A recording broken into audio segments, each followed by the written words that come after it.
Kids need more than just school supplies and new clothes when they head back to class. They need tabs kept on their mental health, too. We know that kids today deal with far more than what their parents likely did these days, and it's not uncommon for many to be diagnosed with mental health disorders. Senior health correspondent Monica Robbins joins us to explain how parents can catch issues before they become a crisis. Yeah, because nobody knows their child better than they do, honestly. So you might recall just last week I reported how 3 leading health organizations are calling for more resources because of the number of children going to emergency rooms for mental health crises. It is a very real problem and one parents are likely going to notice before anyone else. A study from February revealed that teen girls are experiencing an increase in sadness, violence, and suicidal ideation, and 75% of teen girls in the U.S. said they are persistently sad or hopeless in 2021. Your first important resource, your child's pediatrician, but those mood changes could be more serious. Sometimes there can be warning signs.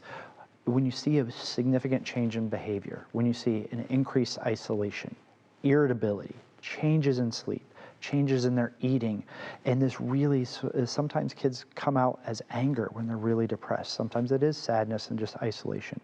Anytime that you see these changes, engage your child.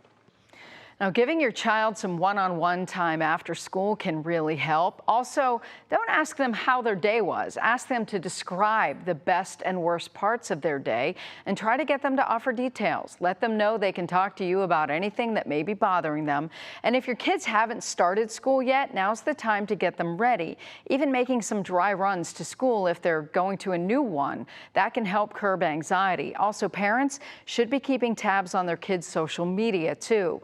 1 in 6 kids report being bullied electronically, according to the CDC. And you make such a good point, because I was talking about my almost 2-year-old and, you know, his mental health, and you were saying talk to him now. Like, it's have the conversation. How do you feel? What are you thinking? Even though maybe you can't say everything back. Right, but ask them, how are you feeling and why are you feeling that way? Getting them to talk about it as early as possible is a good way to keep that conversation going as they go into those teen years. Okay, no matter how young they are.